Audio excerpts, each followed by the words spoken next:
সম্প্রতি অনিয়ম, দুর্নীতি এবং জামায়াতের পক্ষে দলবাজির অভিযোগে সরকারের মেরুদণ্ড নামে অভিহিত জনপ্রশাসন মন্ত্রণালয় থেকে ডক্টর মোহাম্মদ মোখলেসুর রহমানকে সরিয়ে দেওয়া হয়েছে। বিগত হাসিনা রেজিমের বিতর্কিত 3টি জাতীয় নির্বাচনের নীতি নির্ধারক হয়ে উঠেছিলেন সচিব রায়। এবার যেন এমনটা না হয় সেই চিন্তা সরকারের ভেতরে রয়েছে বলে জানা গেছে। তাই তো এবার গোয়েন্দা প্রতিবেদনের ভিত্তিতে জনপ্রশাসন সচিব পদে একজন দক্ষ, মেধাবী ও জনপ্রশাসন সম্পর্কে অভিজ্ঞ সিনিয়র কর্মকর্তাকে নিয়োগ দেওয়ার প্রক্রিয়া চলমান থাকলেও ইন্টেলিজেন্স রিপোর্ট বলছে ইতোমধ্যে গুরুত্বপূর্ণ রাষ্ট্রীয় প্রতিষ্ঠানগুলোতে জামায়াতের অনুপ্রবেশ ঘটেছে। গোয়েন্দা প্রতিবেদন বলছে 64টি জেলার মধ্যে জামায়াত মতাদর্শের 46 জন এসপি এবং 36টি জেলায় ডিসি নিয়োগ হয়েছে। এছাড়া পাবলিক বিশ্ববিদ্যালয়গুলোতে প্রায় 70% ভিসিও নাকি জামায়াতপন্থী বলে উল্লেখ করা হয়েছে।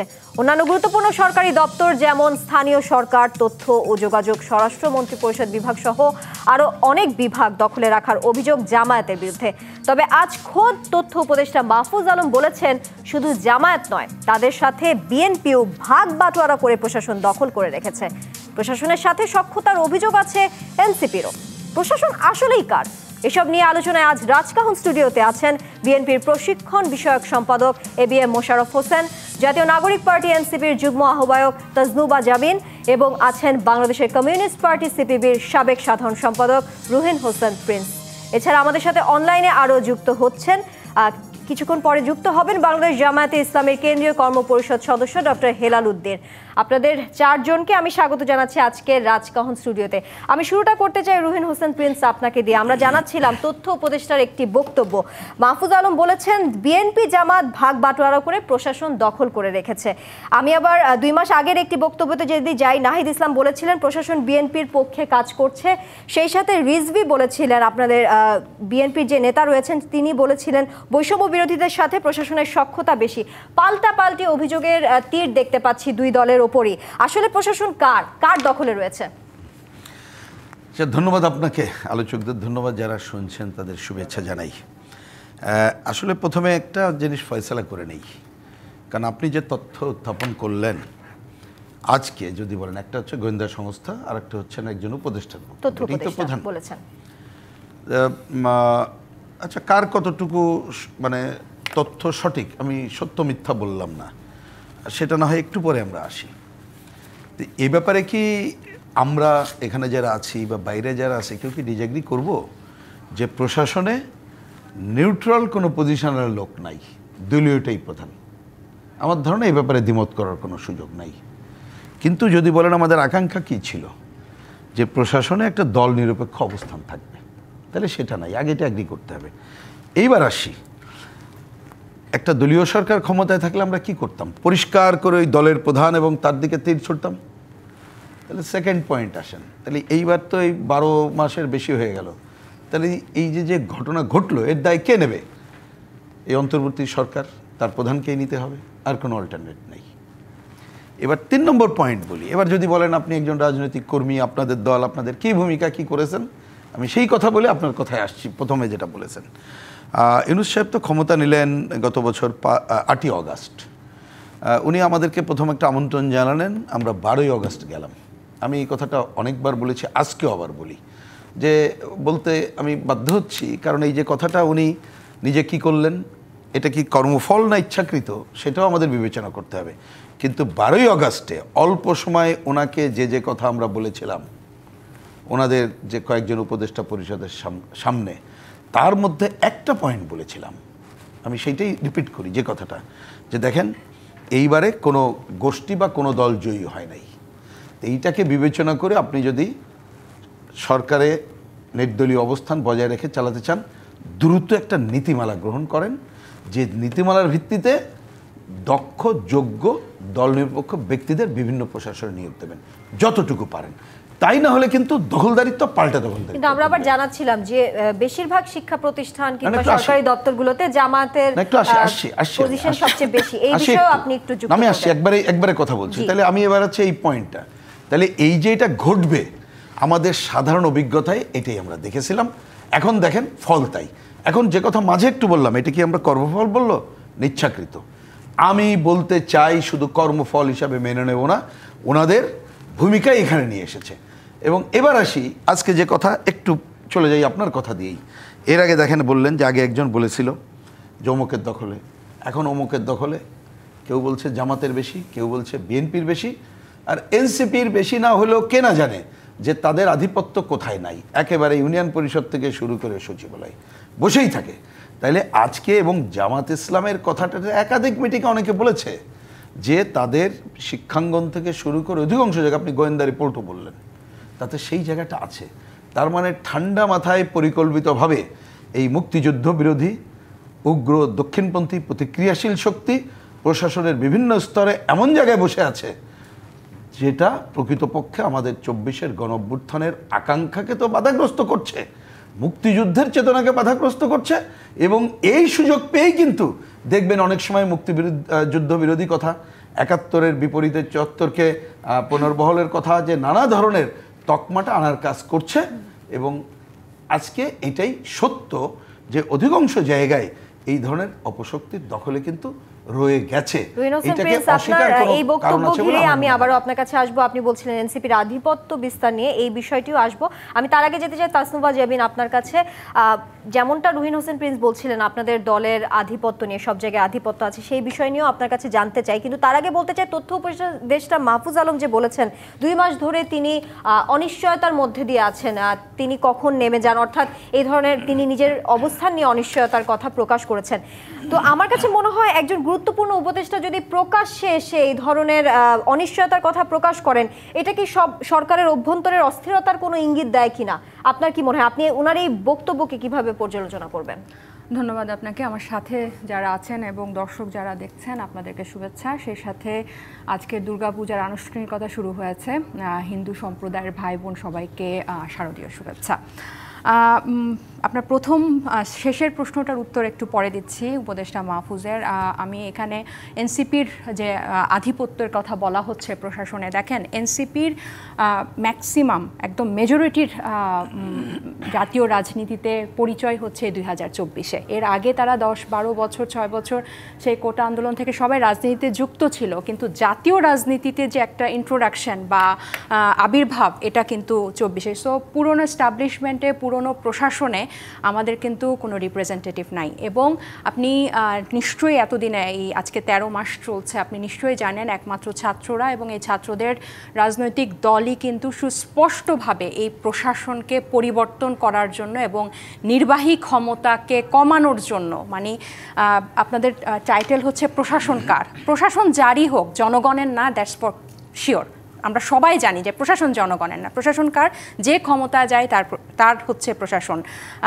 গণ অভ্যুত্থানের পরে আওয়ামী লীগ যখন বিতাড়িত হলো, বিএনপি মনে করলো যে এবার তারা ক্ষমতায় যাবে। ডাকসু নির্বাচনের পর জামাত মনে করছে যে এবার তারা ক্ষমতায়, মানে অলমোস্ট চলে গেছে।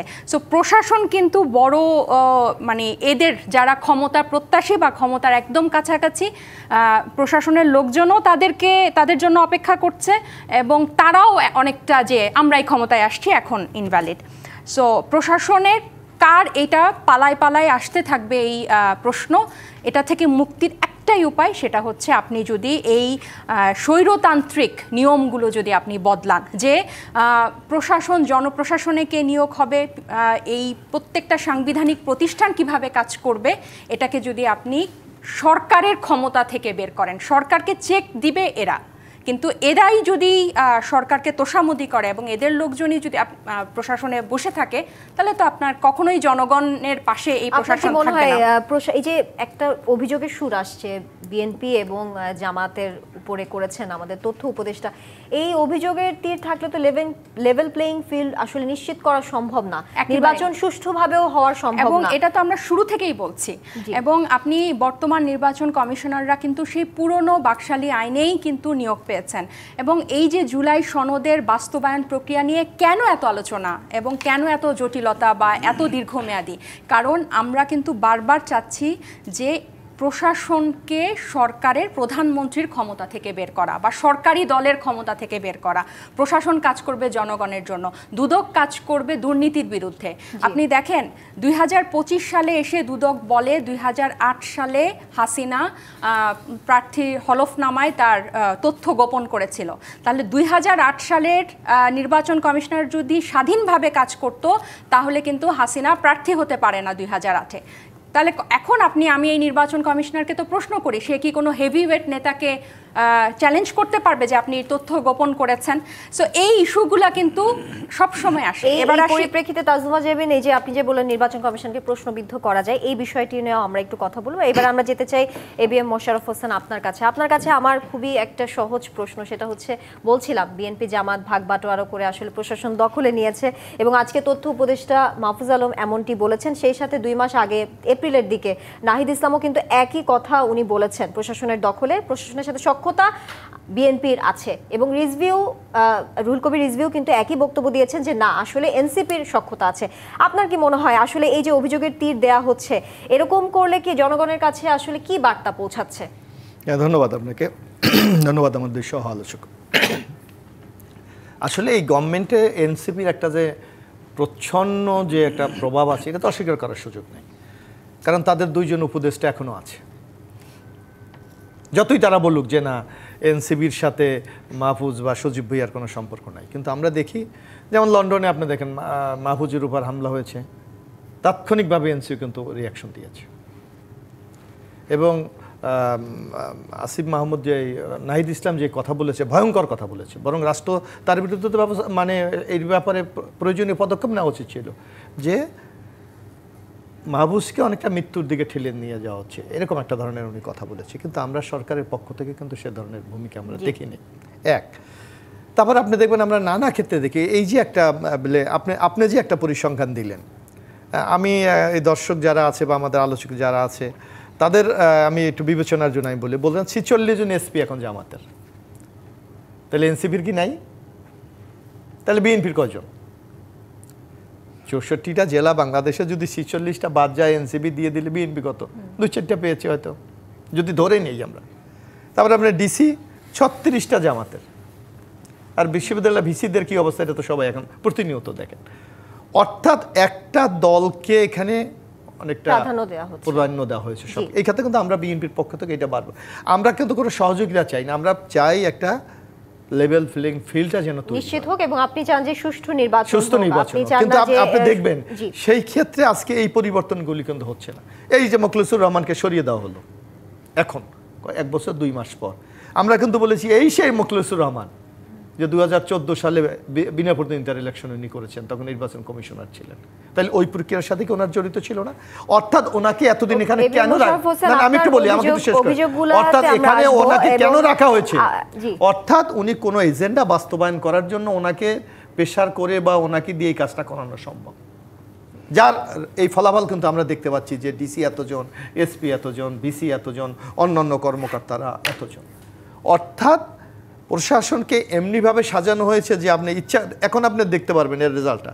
এই যে এখন বলা হচ্ছে নির্বাচন হতে দেওয়া হবে না, নির্বাচন করতে দেবো না যদি পিআর না মানে বা অন্য দাবিগুলো, অর্থাৎ তাদের লোকগুলা নানা জায়গায় সেট আপ আছে এখন। তো এই জায়গায় এই লেভেল প্লেইং ফিল্ডটাকে যদি আপনি সমান্তরাল না করেন, সবার জন্য ইকুয়াল যদি আপনি না করেন, তাহলে আগামী দিনে তো সংকট আরও তীব্র হবে। কারণ নির্বাচন যত আসবে তখন কিন্তু এই সমস্যাগুলো সবাই তুলে ধরবে, তখনই কিন্তু প্রশাসন নিয়ে আরও সমস্যা তৈরি হবে।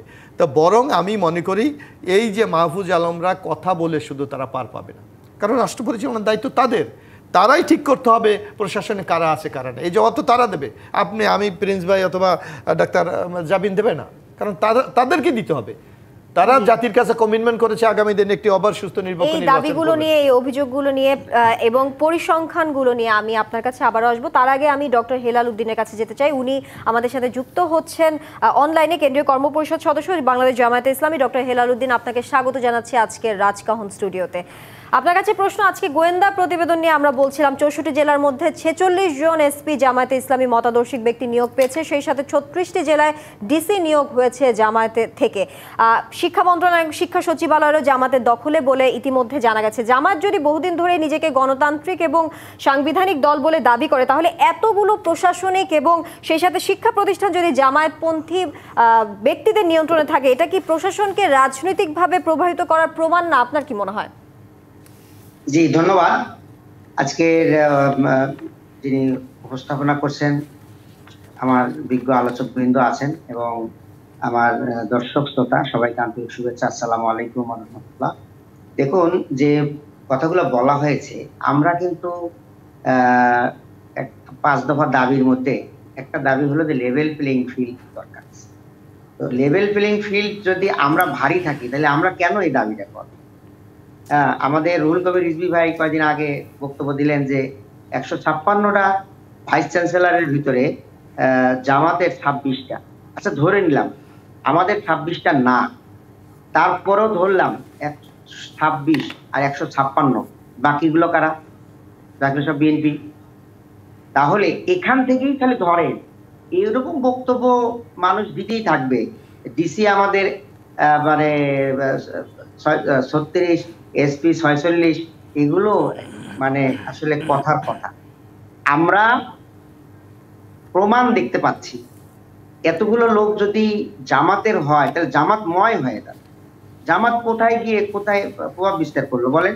কোনো একটা অফিসে গিয়ে প্রভাব বিস্তার করেছে? কোথাও আমরা জোরপূর্বক কিছু ছিনতাই করে নিয়েছি, চাঁদাবাজি করেছি? আমরা তো কিছুই করিনি।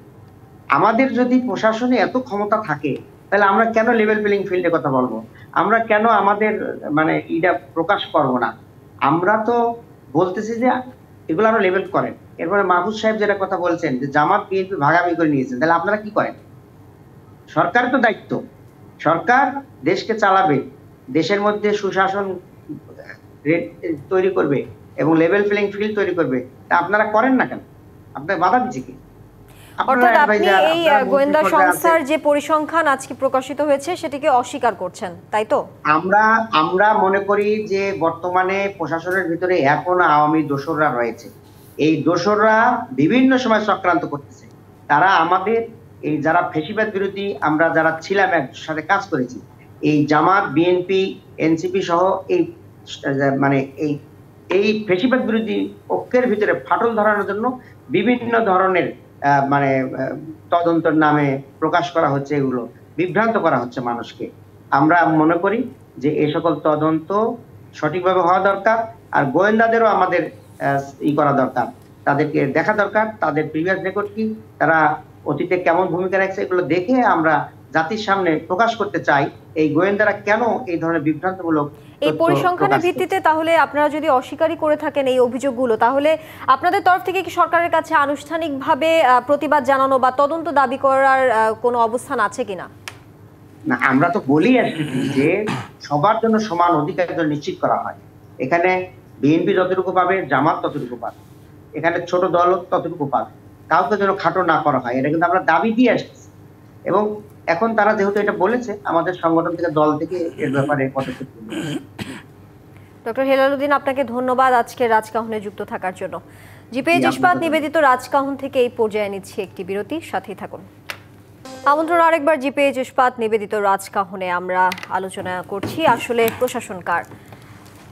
রুহিন হোসেন প্রিন্স, আপনার কাছে আবারও আলোচনায় ফিরতে চাই আমি। আজকে যেহেতু মাহফুজ আলমের বক্তব্য ঘিরেই আমি প্রশ্নগুলো করছি, তো এখন সেই প্রশ্ন আরেকটি করতে চাই। মাহফুজ আলম বলেছেন আজকে সিভিল মিলিটারি আমলাতন্ত্রকে ফ্যাসিস্ট মুক্ত না করলে মিডিয়াকে ফ্যাসিস্ট মুক্ত করা সম্ভব না। আপনার কি মনে করেন যে অন্তর্বর্তী সরকার প্রশাসনিক যে সংস্কার তার থেকে রাজনৈতিক সমঝোতাতে বেশি গুরুত্ব দিচ্ছে, যার ফলে গণমাধ্যম সংস্কার কি পিছিয়ে যাচ্ছে? এই বিষয়ে আপনি কি মনে করছেন? না, একেবারে কংক্রিট বলি, কারণ সময়ের জন্য সবটা তো বলা যায় না, প্রশ্ন অনেক। দেখেন, একটু অন্তর্বর্তীকালীন সরকার কি দিচ্ছে সেটা পরে আসে, এটা ওনারা ভালো বলতে পারবেন, বা দূর থেকে যেটা দেখা যায় মন্তব্য করতে পারি। কিন্তু প্রথমে খেয়াল করেন, আমাদের দীর্ঘদিন ধরে, এবং সেটা যদি বলি মুক্তিযুদ্ধের মধ্য দিয়ে অর্জিত বাংলাদেশে কোনো সময় কম বেশি সেটা আমরা মাপতে পারি, কিন্তু বাস্তবিক অর্থে একটা সাংবিধানিক পদগুলো বলেন, প্রতিষ্ঠান গড়ে তোলা এবং এই প্রতিষ্ঠানে দল নিরপেক্ষ দক্ষযুক্ত ব্যক্তি, সেটা কিন্তু আমরা গড়ে তুলতে পারিনি। এর দায় প্রধানত যদি বলেন বিভিন্ন সময় যারা ক্ষমতাসীন, এটাকে বিবেচনা করতে হবে। এখন আমি বলছি ওই পাল্লার থেকে দরকার কি, আমরা গণ অভ্যুত্থানের পরে সামনের দিকে আগাতে চাই। এখন এইটা কি আপনি কাগজে কলমে লিখলেন কালকের মধ্যেই সব হয়ে যাবে? এটা তো সম্ভবই না।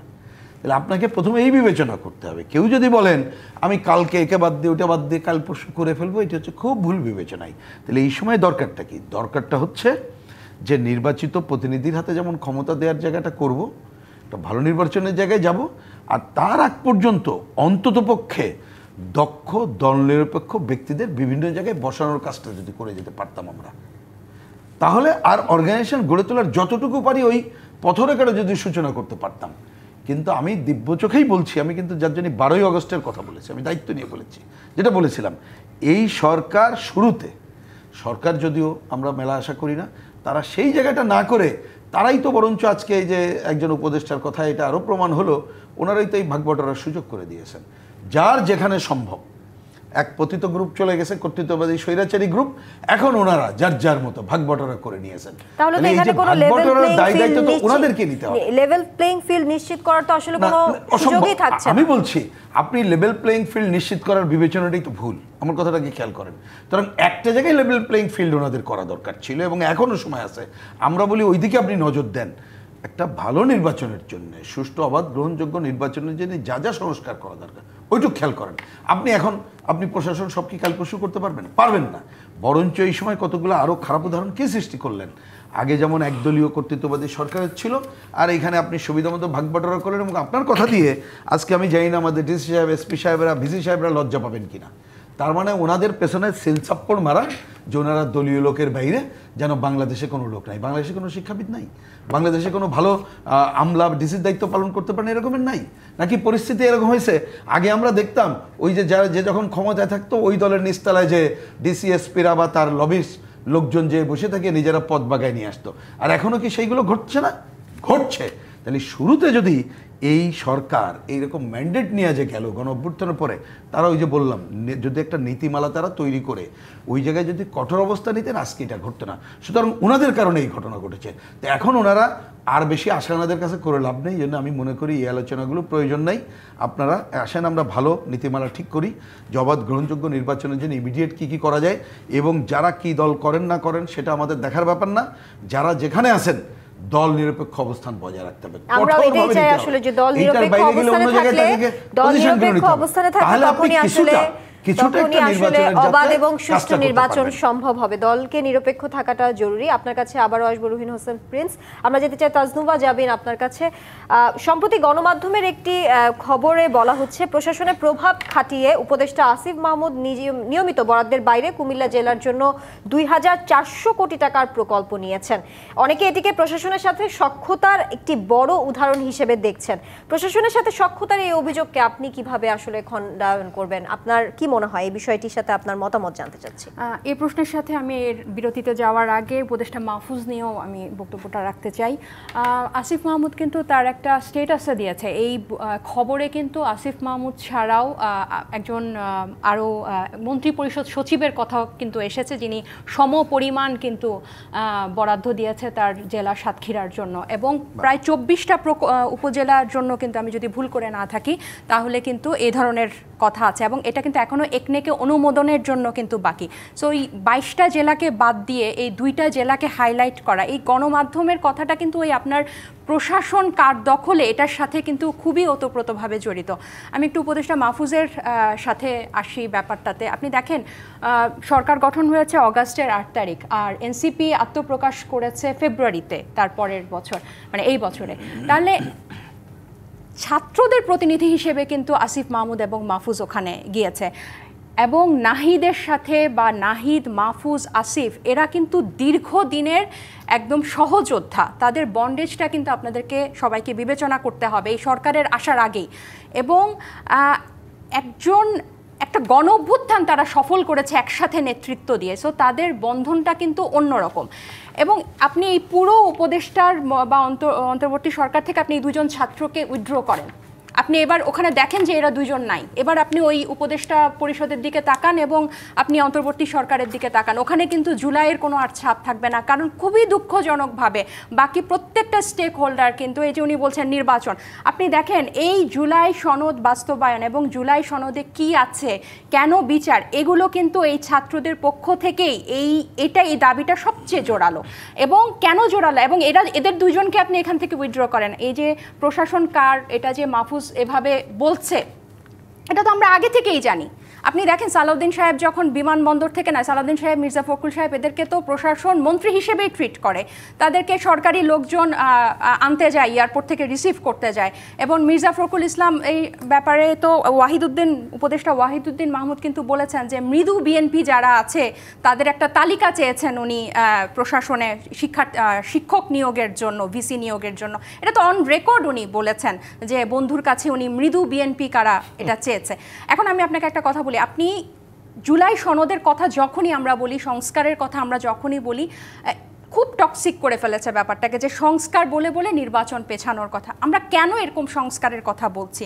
আপনি নেপালের দিকে যদি তাকান, নেপালের যে নেতা গুরুং, সুদান গুরুং, যে এই আন্দোলনের নেতৃত্ব দিয়েছে, হামি নেপালের প্রতিষ্ঠাতা, উনি গতকাল নির্বাচন করার ঘোষণা দিয়েছেন, দল করার ঘোষণা দিয়েছেন। কেন? ওনার যুক্তি হচ্ছে পুরনোরা সেই পুরনো ব্যবস্থা, ফ্যাসিস্ট ব্যবস্থা, যে ব্যবস্থায় দুর্নীতি করা যায়, অনিয়ম করা যায়, সেটা টিকিয়ে রাখছে। 30 সেকেন্ড আমি শেষ করি, অবস্থা হবে কিনা একই রকম অবস্থা 30 সেকেন্ড শেষ করি। এই অবস্থা রাখছে দেখেই কিন্তু নতুন রাষ্ট্রে আপনি দেখেন এই সংস্কার প্রক্রিয়াগুলোর মধ্যে কিন্তু এই প্রশাসনকে সংস্কারের প্রত্যেকটা কথা আলোচনায় আছে। এবং আমাদের পুরনো রাজনৈতিক দলগুলো যদি এগুলোর পক্ষে শক্ত অবস্থান দিত এবং নির্বাচনের আগে, ওনারা এত জনপ্রিয় দল, ওনারা যদি নির্বাচনের আগে এই সংস্কার প্রস্তাবগুলোতে রাজি হতো, তাহলে হয়তো নতুনদের এখানে কোনো দরকারই হয়তো ছিল না। এবং আমরা আশা করেছিলাম এত বড় বড় রাজনৈতিক দল ওনারাই এই প্রশাসনের সংস্কারের জন্য এবং নির্বাহী ক্ষমতার সংস্কারের জন্য, জুডিশিয়াল সংস্কারের জন্য ওনারা নেতৃত্ব দিবে। কিন্তু দুর্ভাগ্যজনকভাবে ওনারাই এখন এটাকে টিকিয়ে রাখার জন্য যুদ্ধ করছে, রীতিমতো মরিয়া হয়ে উঠেছে। এবং আমরা যখন এটার কথা বলছি তখনই বলা হচ্ছে যে আমরা নির্বাচন পেছানো হচ্ছে। হ্যাঁ, এটা ঠিক, এই অভিযোগ আছে আপনাদের, এই অভিযোগের তীরেই বলা হচ্ছে যে আপনারা নির্বাচন পেছানোর জন্য না, একেবারেই না। হয়তো এটা ঠিক, আপনারা, আমার সহ-আলোচকরা হয়তো বলতে পারেন যে আপনাদের অনেক সমর্থক অনুসারী, সেই অভিযোগগুলো ঘিরে আমি সহ-আলোচকদের কাছেই যাব। এবিএম মোশাররফ হোসেন, আপনার কাছে আমার প্রশ্ন, জামাত এনসিপির অভিযোগ ইসিতে বিএনপি সমর্থিত কমিশনারগণ রয়েছেন, এজন্য তারা লেভেল প্লেইং ফিল্ড নিয়ে চিন্তিত আছেন।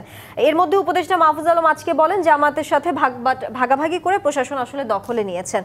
এর আগে আমরা দেখেছি গত 4 জুলাই পাবনা 3 আসনে বিএনপির প্রাথমিক মনোনীত সংসদ সদস্য প্রার্থী এবং বাংলাদেশ কৃষক দলের কেন্দ্রীয় সভাপতি হাসান জাফির তুহিনের মতবিনিময় সভায় পুলিশের একটি গাড়ি থেকে সরাসরি প্রার্থীর পক্ষে ক্যাব বিতরণ করার ঘটনা ঘটেছে। এটি ঘিরে জনমনে কিন্তু প্রশ্ন এবং চাঞ্চল্যের সৃষ্টি হয়েছে। তবে কি এটার মানে কি এই যে তথ্য উপদেষ্টার কথাই সত্যি, এইটা কি এটা প্রমাণ করে? আপনার কি মনে হয়? না, আমি বলি এটা মনে করি না, বরং আপনি যেই আজকে দলবাজির যে কথা হচ্ছে, এই দায়িত্ব কে নেবে? তাদেরকে নিতে হবে।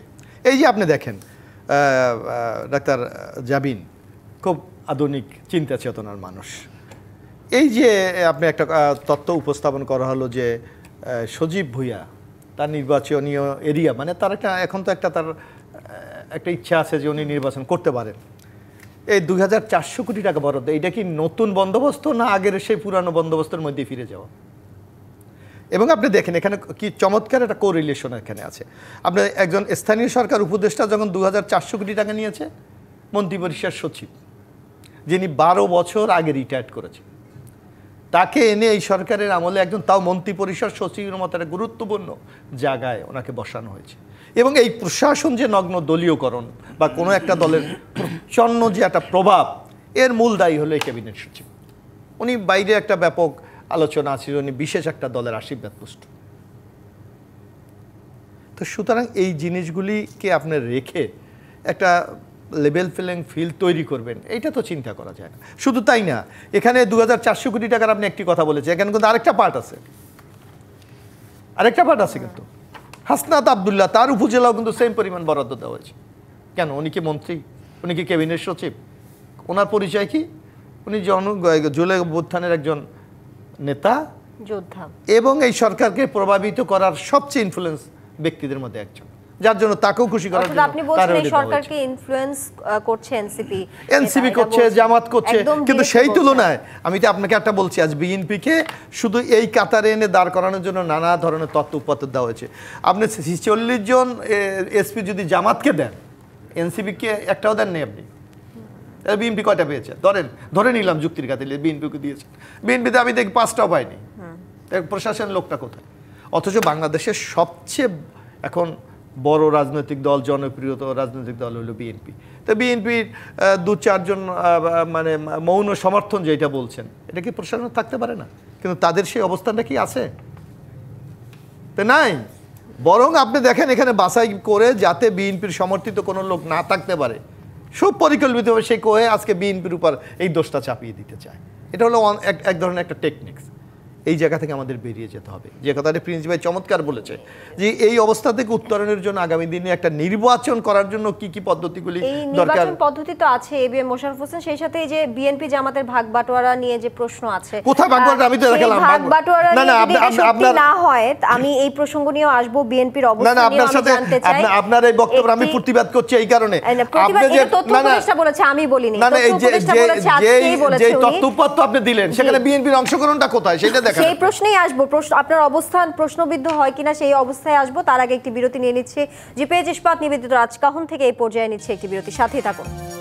আমন্ত্রণ আরো একবার জিপিএইচ ইস্পাত নিবেদিত রাজকাহনে। আজ আমরা আলোচনা করছি আসলে প্রশাসন কার দখলে।